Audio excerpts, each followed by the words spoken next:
I think I was toxic because after playing ball for about 8 years in my marriage, by then I was so faithful. I was super faithful. I never touched no nothing during all the first 8 years of my marriage until the 9th year when I met someone and I dared to think that it's possible to be happy with someone else apart from my wife, and it paid off. Like now when I said I've met someone and I really, like I told her, I don't think this chick is going away. So we either do a crowd or just let me go with her. And that was not a very friendly idea for her. That hurt her. But you see, that was my truth. Do you regret doing that? I don't. That was my truth, but it hurt her.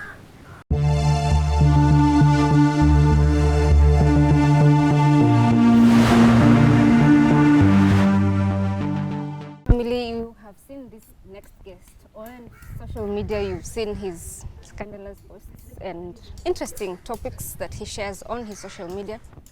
Ladies and gentlemen, Mboya Orinda, Elder. Karibu sana to the show. Oh, thank you. Where does he come from? Who is he? What makes you you?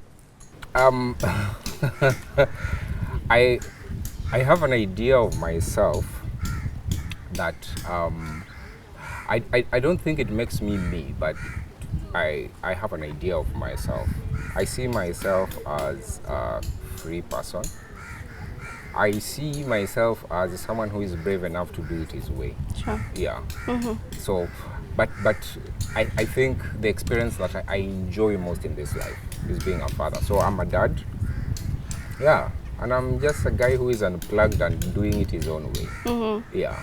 All right. Looking back at your life, Yeah. what are some of the things that you see have played a significant role into the character you are today? I think my dad was my biggest influence. There's something I think I have come to terms with about myself, that in my childhood I don't remember so much of receiving attention and care. I think it's because I'm a middle child. I come sixth in a family of about 9 siblings. Some of them unfortunately are not alive anymore, but I come right in the middle, and so I don't remember so many experiences of getting close attention and care from my mother. But the best experiences of my childhood were either with my brother or my dad. And that imprinted in me a sense of freedom, because that's really how my dad related with me. And so if there's one experience that has really shaped me today, is the fact that I spent time with a man in my childhood who gave me a sense of freedom. But then there was religion. So I was brought up in a very religious background. Now, religion is counter freedom. Religion and freedom are 2 worlds apart. So I didn't grow up experiencing freedom in a very real, sensational way, because I had to work so hard to tick all the boxes according to my religious upbringing, moral, family, and all that nonsense. So what has defined me is when the conversation between my taste of freedom in childhood, in my adulthood, there's a time religion stopped working for me, and the only thing I could refer to is how free I felt in one moment when I was a little boy. And really that turned everything around for me, the way I want to do life. And yeah, so that nexus, or that conflict between my experience of freedom as a child and what my life became after religion and living in a really conservative world, when that had conflict, I became who or what or whatever you see today. Yeah. Okay. Yeah. What did you study back in college? In college, I went and I did legal studies. Yeah. And then my university was shut down, so I don't know what to do with that. In Youre University. Yeah, so after that, a few years after that, the university was shut down. I think they had a problem with Ministry of Education or something. Yeah, but yeah, that's my background. Right. Yeah, it's something I've not wanted to do a lot with. I am fortunate to do a lot of my legal work. I do my own contracts, and in business, I've done quite a lot of business, so I'm able to do and supervise my own legal work. But in terms of litigating, I've not done much. Right. Once or twice I've litigated. Right now I'm in court representing myself because I have the legal education over my family matters and stuff like that. But that's pretty much what I want to do with law. Yeah. All right. Yeah. Now you are Mvuvi. Yes. I remember a while back there's an incident that happened. You had invested a lot of money into the business. Yeah. What happened? Take us through that. How I got into fishing. Yeah. One, I live in an island. Yeah. And most of the time, the biggest economies in islands all over the world is usually the blue economy. So it's either in the tourism, ecotourism, or agriculture that is connected to the water life, or fishing as a trade. So because I really wanted to get my finances up, so I thought my best shot is the trade that actually does really well there, and so that's how I got into fishing. So I lived in the island for almost 2 years. Most of the time I really aspired to be a fisherman, so I got to raise money through partnerships, and then I delved. It was a real huge stretch. Yeah. I'd never been a fisherman all my life. I'd never pictured or had any experiences that prepared me for the life in the ocean. And so even in terms of psychologically or how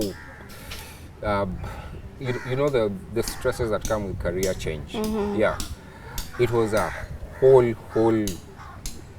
fucking stretch for me. One, I had to get into a really tedious physical schedule. And two, I had to, because the ocean is the most unsafe working environment. I don't even think a nuclear plant is as dangerous as the ocean, because even if you observed all the safety precautions, everything, occupational safety things, if you had everything in place, you're only 2% safe. What? You're still 98% vulnerable to nature. Yeah, because I mean, if there's a storm or if there are wild waves, it doesn't matter how safe you are in the fish, it can just toss you over and then you are at the mercy of nature. So just the fact that every morning I have to wake up and work in an intensely unpredictable, insecure, unsafe environment, and there's very little I can do about it, that introduced me into a lot of anxiety. And so when I started, it was really exciting, making good money. There are days I could sell, on a bad day I could make maybe 10 to 15 Gs per day. But then just the transition, yeah, when I was going through the transition, I think it did a huge hit on my performance. And within a couple of weeks, again, because of natural situations, the ocean wasn't as productive. It's like hunting. You go look for animals. There are days you'll catch a sungura, there are days you'll catch a huge bull. Yeah. So late in the year, the ocean wasn't as productive. Coupled with the fact that I was intensely in a new environment that was stretching me even psychologically and emotionally, I crashed. So I crashed financially, I crashed emotionally. I had 2 major anxiety attacks. Oh. In December, and so I even slowed down. So earlier this year, if you've noticed, I've not gone so much back. Right now I'm back to fishing, but I took like a couple of weeks just to chill out and to get my balance again. So yes, the business has been a stretch.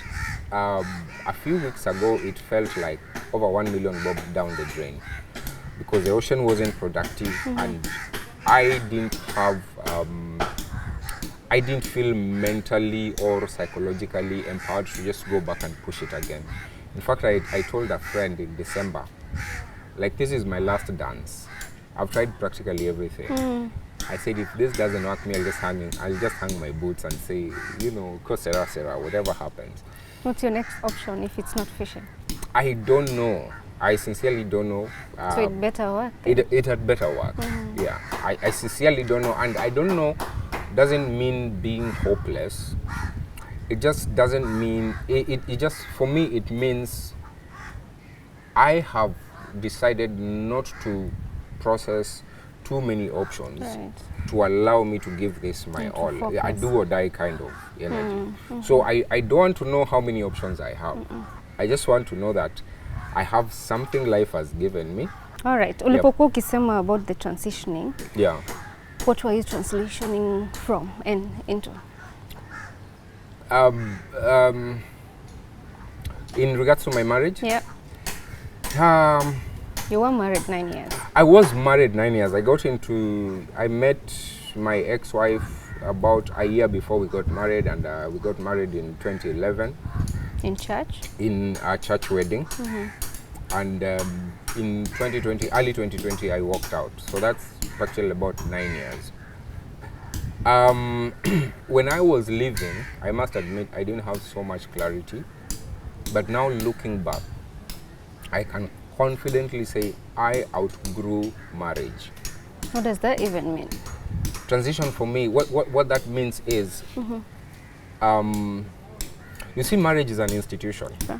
It's a very organized way of men and women living together.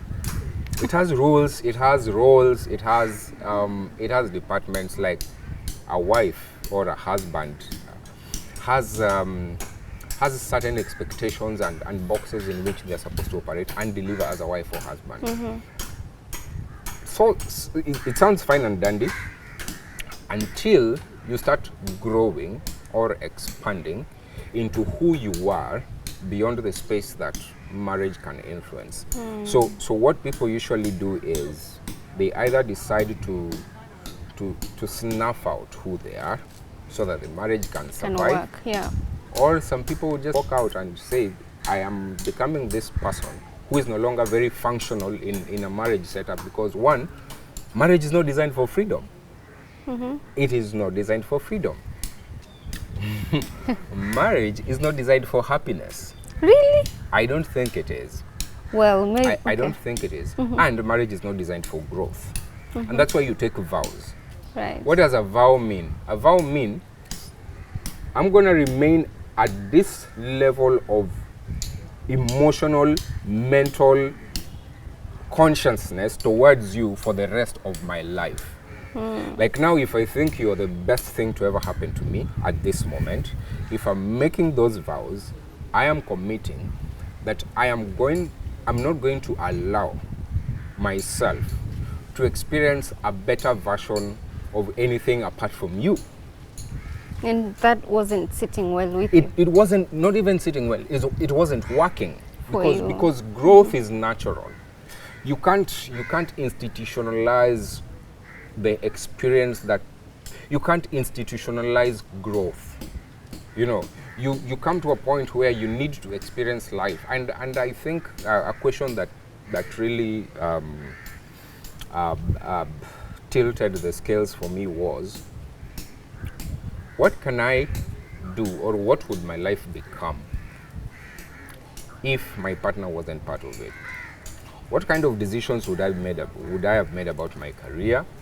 What kind of decisions would I have made about even what to buy, the choice of car, the choice of when to travel and when not to travel, the choice of what to wear, what not to wear, the choice of what business associations to get into and what not. And basically, I reached a point I saw that my partner's life was printed all over. And I wondered, and I think everyone owes himself this question.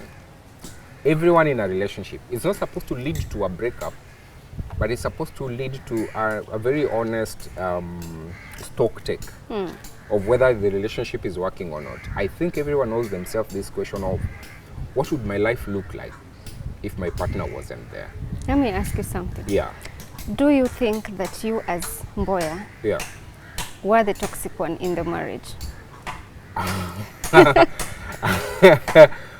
Because you do admit some things that are not acceptable in the marriage institution, no? Yes, Okay. yes. And There's a yes to no to that question. Toxic. There's toxicity in terms of exhibiting energy or expressing yourself in ways that are so hard for others to live with. That, to that extent, I think I was really toxic. Just in terms of wanting to realize yourself in a space or manner that others are not ready to deal with. And so they'll find it extremely uncomfortable, they find it extremely unsettling or bothering or disturbing. To that extent, I think I was toxic, because after playing ball for about 8 years in my marriage, by then I was so faithful, I was super faithful. I never touched no nothing during all the first 8 years of my marriage until the 9th year when I met someone and I dared to think that it's possible to be happy with someone else apart from my wife, and it paid off. To that extent, I was willing to just experience myself in a way that it only mattered to me. If that is toxic, so be it. So be it, because I tell people, I choose myself toxically. I draw boundaries. What are boundaries? Boundaries for me are not really about telling people how to keep off. No, those are more like rules. For me, boundaries is do your thing your way, so that people see where they can come in or if they can fit in or not. Yeah.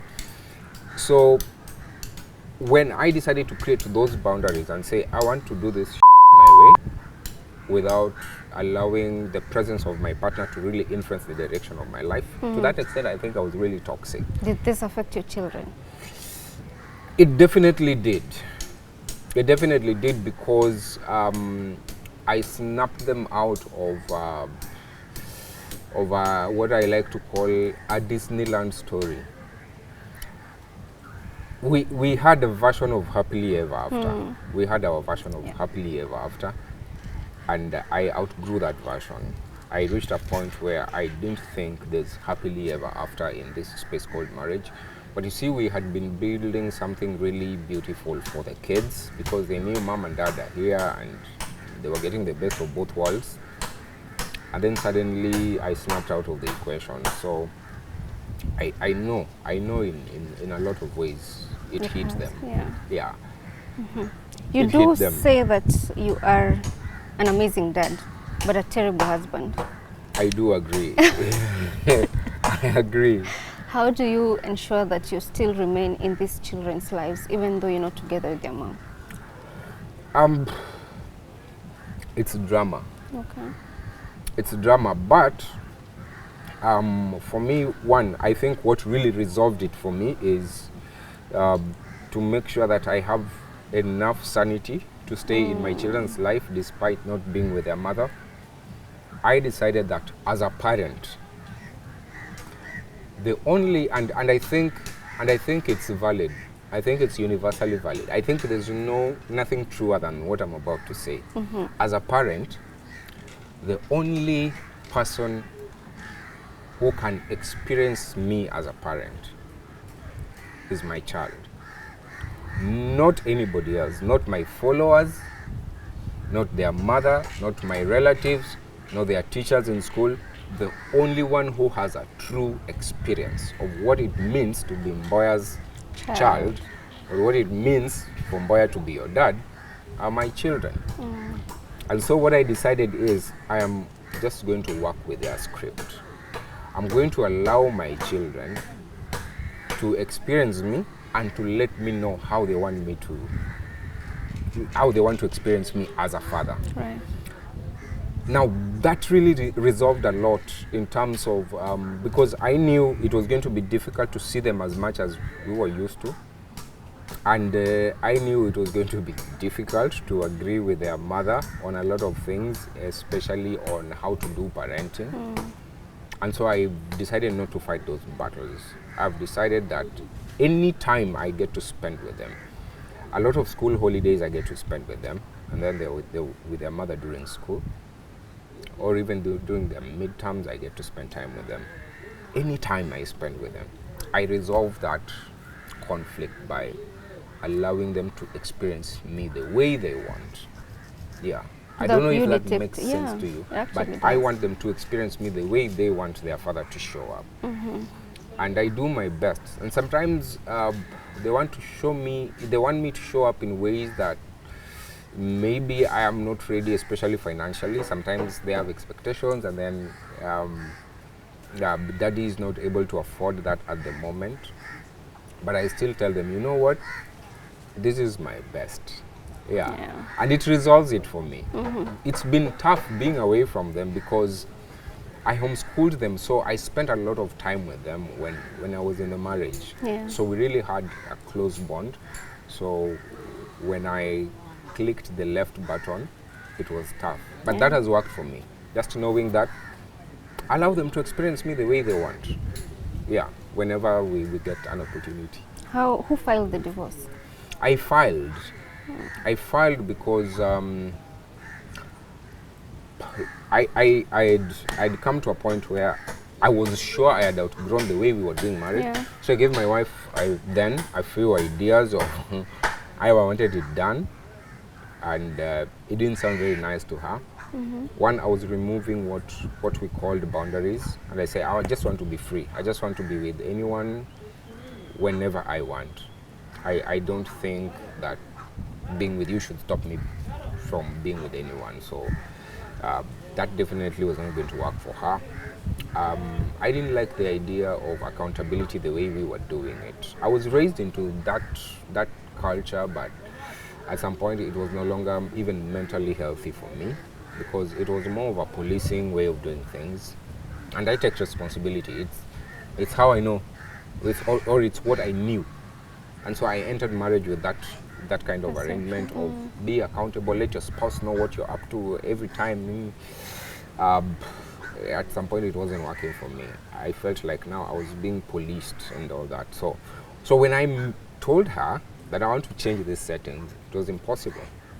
So I had to move out, and I came to terms with the fact that this may never work again. So I was so ready to just go do my life the way I want. So it made sense for me to be the one to file. Yeah. Wow. I had to end that love story because it wasn't my story anymore. I know it was for her. And for many people, because I was told, oh, you can still work things out, or you can talk, or you can. And I agree, if you want things to work, they will work. But I didn't want Oh, that Lord. space. Yeah. So how do you think your behavior affected her? Did you intentionally want to hurt her when you did these things? Or is it you choosing yourself that unfortunately resulted to you hurting her? I think what can I say this in a raw way? Yeah. I think people hurt themselves when they've been hurt. Whoa. Our emotions are chosen, consciously or subconsciously. And so, did I set out to hurt her? No. Did my actions hurt her? In a sense that, course. yes, she didn't know any different way or any other way to respond or to react to those actions apart from pain. Am I responsible for her not knowing? No, I'm not. But am I responsible for the events I did that she translated as pain and hurt for her? Yes. Am I making sense? Yes, you are, but So yes, I admit I did that broke her heart. Yes. But I'm also very clear that the reason why people really get hurt is not because of what we did, but it's because of how they have been taught to interpret our actions. Like now when I said I've met someone and I really, like I told her, I don't think this chick is going away. So we either do a crowd or just let me go with her. Because I gave her the option of polygamy. I told her I met someone and I don't think she's going away anytime soon. We can do polygamy. And that was not a very friendly idea for her. That hurt her. But you see, that was my truth. do you regret doing that? I don't. That was my truth, but it hurt her. It wasn't my intention. but it was an experience that I acknowledge how it affected her. Right.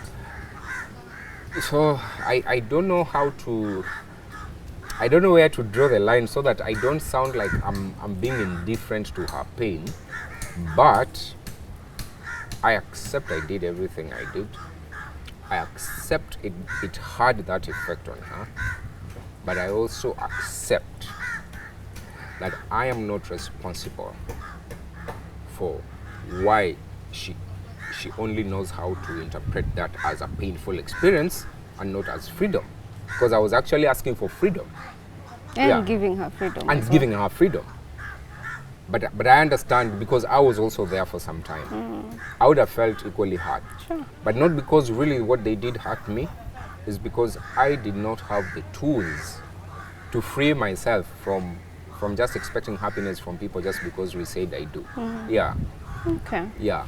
All right. So when you went through this divorce, how did it affect you mentally? Because you're also very vocal about mental health. Oh my goodness. The biggest hit, something that has challenged my sanity more than anything else, is my life after divorce. One, I didn't realize how bad I'd been hit, and I thought that being the one who walked out, I would be less vulnerable to the trauma of divorce. Boy, I was so mistaken. And everyone who thinks like that is mistaken. How would I put it? You know, if a train is moving, the fact that you made a conscious decision to bolt out of the train does not mean you're going to be any safer just because you decided. So when I left divorce, for a few months it felt like the trajectory is really, really good. But then now the height of the conflict. The height of the conflict is when my wife then just decided to take away the car that I was using for business during COVID. And then I think that really shook me because in a few months I became suddenly very broke. And then I had to now deal with a lot of things, just trying to find my sanity and trying to get myself up. So one of the biggest hits that the divorce took on me is it took a big hit on my productivity. I was left with a lot of judgment against myself. I judged myself a lot. I was left dealing with a strong sense of rejection because it's like 90% of the people around me, the only way they knew how to respond to my decision, especially because they were church people, family, friends, everyone responded with rejection. And so I sort of got caught up in that. Of course, I had some supportive friends, but I still didn't have the tools to just know how to live above and outside, people's judgment and everything. So my productivity went really low. I struggled really a lot financially. It killed other relationships, and I think that also left me sort of lethargic or weak because when I was married, as a family, we had some really strong friendships. And then suddenly those friends took a dip because they couldn't relate with me as someone who is cheating on the wife, and they couldn't relate with my wife as someone who is being hurt by the guy they love. And so some of our friendships and support systems sort of dwindled because they didn't know how to handle. And then some people took sides. So just the fact that I was going through such losses, loss of friends, loss of income, just loss of a sense of belonging, because what I did, I boldly said, I'm okay cheating, I'm okay around. Now that's not something that society wants to reward. Society doesn't want to reward a guy who says, I want the freedom to do what I want to do with my body. Even women are not rewarded for saying we want to be free and do what we want with our bodies. So what did I get? Isolation. And isolation is painful. It is what kills people in prison. You've seen prisons where they take you into what they call the hole, like in solitary confinement. Yeah. That thing kills you because as a human being, I think I intrinsically need to always feel connected, loved, wanted. And so the divorce threw me into the hole. I felt a strong sense of isolation that drove me nuts, man. Yeah, so I had to get out of town. I had to go live in a lonely island and start life like a madman. I just had to create a shanty there. I don't know if you know that part of the story. No, I don't. But I relocated. So I left town in October 2020. I moved to the island. It was a bush, no house, no nothing. Didn't have money. Yeah. Just me and Nyarwegi, and so we just had a few iron sheets, and then we made a shanty. Yeah, I can send you footage of that later. We made a shanty and started living in the bush. It was my lowest, but I think I needed to feel how harder can this hit before I know whether to summon my strength to deal with this. And so when I realized I was falling free, it was a free fall, I'm like, okay, let me just hit the hardest possible, and so that I deal with my shit once and for all. So I started from scratch. I forgot about everything I ever worked for and was fighting for. I just moved into the wilderness, and we did a shanty there, and in a couple of months friends came through and made some money and built a house, and that's how I've been living in the island. Yeah, so my mental health was hugely affected because of shame. Shame has been my biggest victory.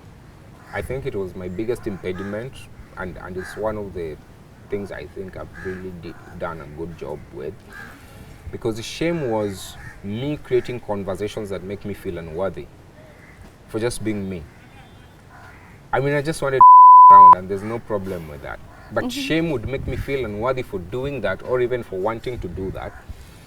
When I went through therapy, I got tools to unwrap myself out of that shame cocoon, and I started seeing myself as a valid person. My desires are valid, my dreams are valid, my version is valid. As long as I'm not crossing people's boundaries and I'm not creating intentional harm, I started talking to myself.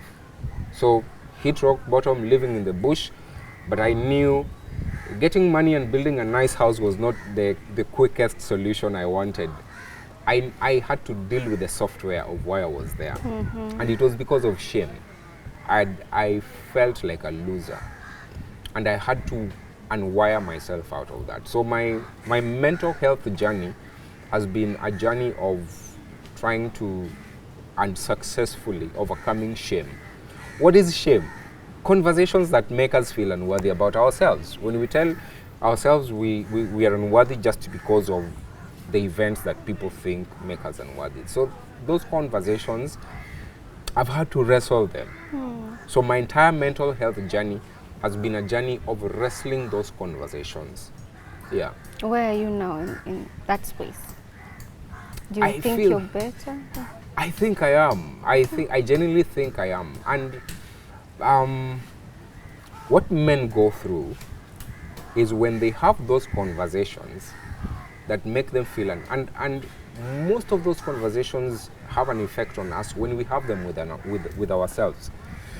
People's comments or opinions or views may trigger them, yeah? But the real hit it takes on you is how you interpret it and how you absorb it. So what men go through is, men have been programmed institutionally. And I think this is a huge problem for men. And it's something I'm passionate about because it's one of the biggest causes of mental health. Men have been institutionally programmed to serve, how would I put it? They have been institutionally programmed to serve political and religious roles that are not naturally male functions. So in your opinion, what are natural male functions? One of them is to make your woman happy. That is naturally not the work or the function of a male species in any living organism. The idea that a man should work hard to make the woman happy is so unnatural. It's totally unnatural. But in an institutionalized male version called the husband, that's his job. His job is to actually do everything to make sure that woman doesn't cry. So he has to always save a damsel in distress. And that's the format of, that's what I call Disneyland games we play with in marriage and relationships. Because the job of being happy, especially for the woman, has been outsourced. And someone is picking the tabs for it. So the man has to be rich enough to afford her happiness, and the man has to be sissy enough to get along with her. And that's a format of husbandry.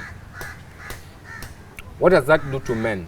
Is because it's a dysfunctional institutional way of relating.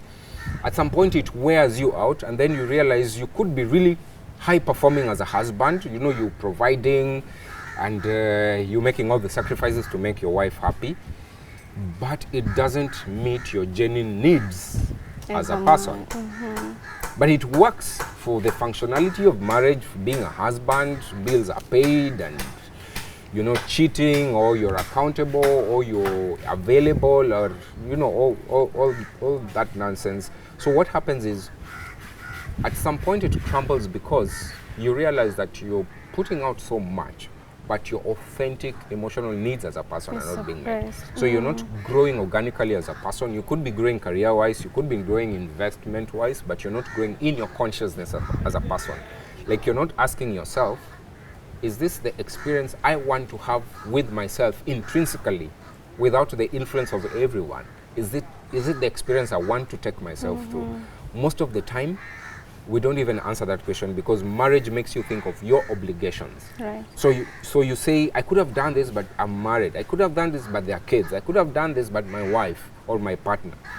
So what happens to men is, when it starts crumbling, and the feedback they always get from their wives is that you're failing, you're not man enough. Like, that happened to me a lot. So my wife kept reminding me that I'm not checking the boxes as far as being a priest of the home is concerned, as far as being a good dad is concerned, as far as being a good husband is concerned. And she had valid reasons. She's like, why do you come late, or why do you do this and that, or why don't you pray with the kids? You know, those things. I kept interpreting those conversations against myself, and they made me feel really lousy and ashamed of myself. And men have a lot of things they go through, especially just in terms of how their wives check the list of how are you performing as a husband. There are legit expectations of the institution of marriage. The best way to save men is first get out of that room called marriage. Have an opportunity to be a man for just man's sake. As in, before you are a man, you cannot even be a husband. That's so true. And my proposition is, most men who are finally in touch with being a man rarely want to be a husband. It doesn't mean they don't want women in their lives, but they know that who they are as men, the experiences they want to create for themselves as men, because marriage is a very female-centric organization. The experiences they want to create for themselves as men cannot be met in marriage. So I tell men, if you're not ticking those boxes, don't feel ashamed. It's like you failing an engineering test and feeling marriage is an institution. It's not anything natural. It's a course you need to take. It's something life really has to prepare you. And if you suck at it, it's okay. It's just like sucking in chemistry or calculus. It's not something to lose self-worth about. Yeah, it's an institution. And so you can decide, this is not working for me, and drop the shame. Drop the judgments or the conversations that make you feel worthless just because you cannot please the woman. Because what's the benchmark, or what's the KPI for a good husband? There must be a happy wife to show for it. Sure. Happy kids as well. Not happy kids. Really? Happy kids are for a father, not for a husband. Oh, my kids cannot experience me as a husband. I don't do any husband stuff to my kids. So my kids cannot judge whether I'm a good husband or not. The only benchmark, the only person who can score me as a husband is not my children. They can score me as a father, but my wife is the only standard of whether I'm a good husband or not. Now, I want to tell men, ask yourself, do you want to be at the mercy of someone to determine your self-worth by trying to be a good husband or not?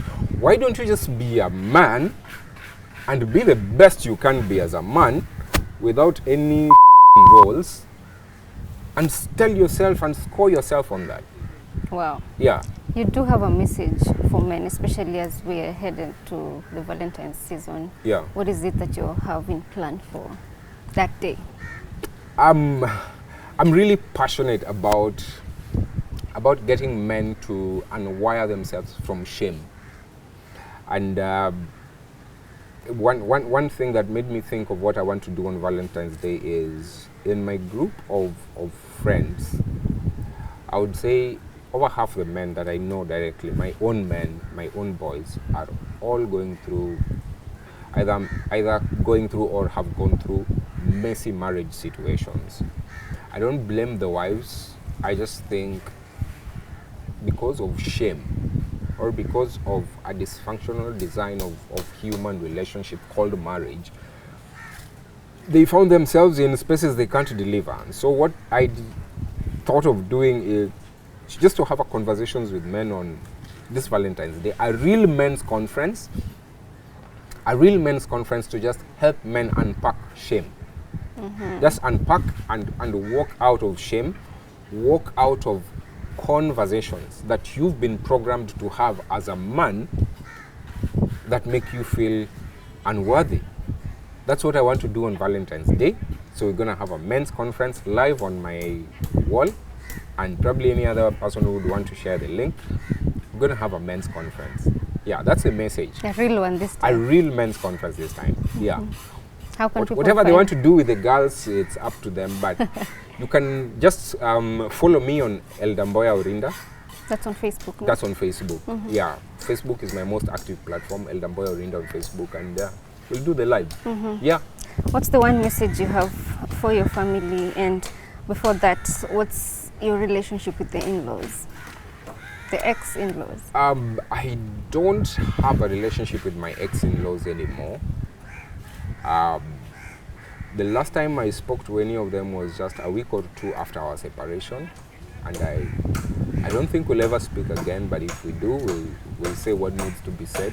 We don't have a relationship. I can't speak for them, but I know we don't talk. We don't have drama. We're just not in each other's lives anymore. So I don't That's even. okay. Yeah. I think they've moved on, and I have equally. Okay. Yeah. So your message to your children, who probably will watch this? Can I look at the camera saying that? Yes, absolutely. My message to my children: I want to be the best father, the way you want me to be. And so I am willing to unlearn, undo, redo every idea of me being a father until we find the idea that works for you. I love you so much. And happy Valentine's. That was amazing. Yeah. Well, thank you so much for your time Thank you too. and welcoming us to Malindi. This is amazing. Thank you Yeah. so much for, even the insights Yeah. and being raw. Yeah. It's not easy for a man to open up about these things. Yeah. And you allowed yourself to do this, so it's commendable. We Thank do you. hope that you pick up the pieces, continue Yeah. getting better and better in your life and your ambitions. Yeah. We wish you the very best. Cheers, man. I Thank enjoyed. you. All right. Right. There you have it. That has been the story of Elder Mboya. You can reach him on Facebook, and we will share the link to his social media platforms on our pinned comment. And thank you so much for staying with us till the end of the show. My name is Yvonne Kawera. And until next time, keep it Tuko.